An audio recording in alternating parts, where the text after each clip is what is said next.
Yo, what is up guys? Welcome back to the channel. Chroden here, back with another video. So today in Anime Champion Simulator, I'm going to be explaining to you guys how runes work, every single rune in the game, and I'm also going to be showing you guys the odds of getting every single rune in every floor, so make sure to stay tuned until the end of the video. But before this video begins, if you guys haven't yet, make sure to like and subscribe. It's completely free and I'd really appreciate it. But with that out of the way, let's get straight into the video.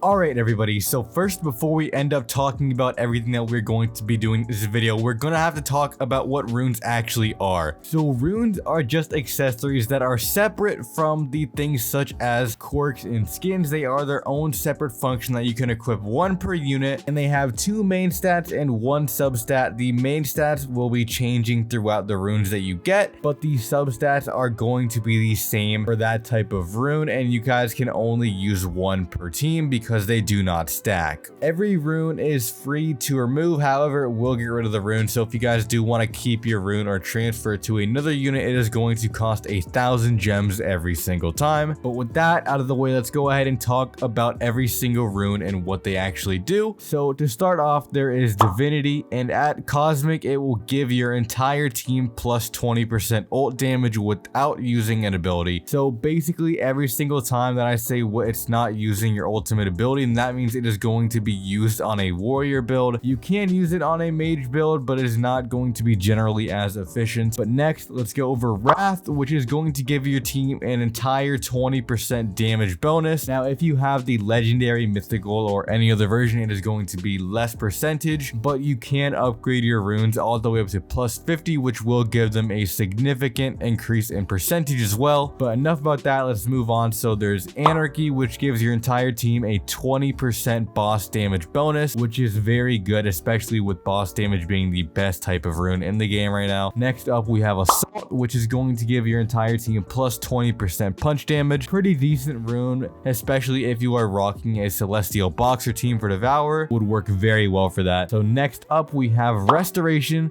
which gives your team plus 20% charge speed. This could be very efficient, especially if you have a bunch of mage units. Next up, we have Extermination, which is plus 20% critical damage. Not sure if that one's exactly good, but I'm pretty sure it is decent. Those were all of the actual warrior ones.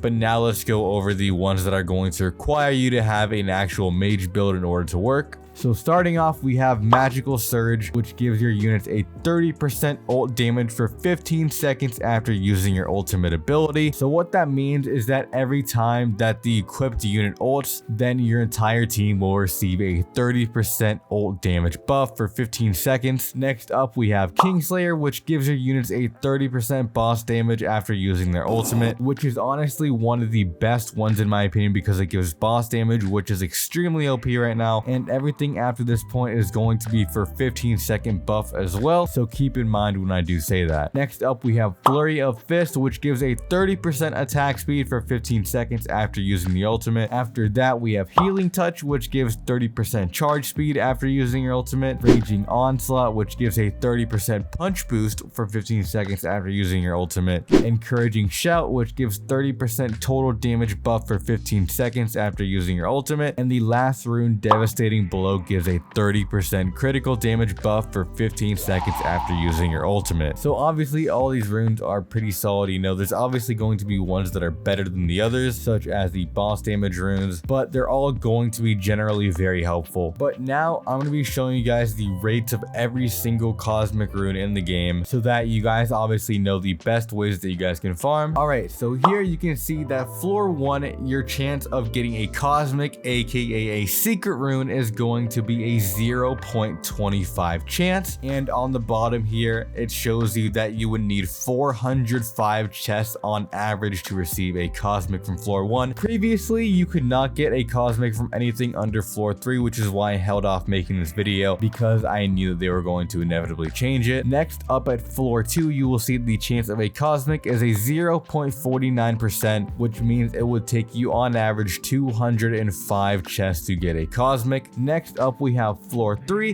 which is a 0.96% chance, and it would take you on average 104 chests. Next up, we have floor 4, which is a 1.42% chance, which would take on average 70 gold rooms, which honestly isn't that bad. And on floor 5, we're going to be looking at a 1.87% chance, which would take 53.5 rooms on average to get a cosmic. Everything beyond that is going to be pretty undoable, so it doesn't really matter. But on floor 6, you're going to be looking at a 2.08. On floor 7, it's a 2.29, and on floor 8, it is going to be a 2.51. Now you might be asking yourself, what is the most optimal way to farm? Well, now we're going to go ahead and go over that. So if you're going to be on the weaker side, or at least decent average DPS, then I would suggest farming floor 3 and 4 with a group. You get about 50 or so gold rooms, which would give you an actual pretty high percent chance to get a cosmic. I believe you get one every 2 to 3 runs. Now if you're very strong, you could also go ahead and do all of floor 4 as well as some of floor 5 solo or with a group. And if you're with a big group, then you could obviously just do all of floor 4 and all of floor 5. But right now the game is kind of buggy because with a new patch, for some reason dungeons tend to crash a lot more, so it's pretty undoable. But if you can do that, then you should. I believe doing floor 4 and 5 is going to be the best way to actually farm cosmic runes right now. You obviously don't need cosmics. Mythicals are obviously going to be very good as well, but cosmics are what you are going to be able to aim for, and the main stats of the cosmic obviously do matter, but there is a lot of flexibility between that. But yeah, that's basically all I had for information on runes in this video. If you guys do have any questions, then feel free to leave them in the description in the comments down below. I'm gonna go ahead and leave this video off here. Thank you all so much for watching.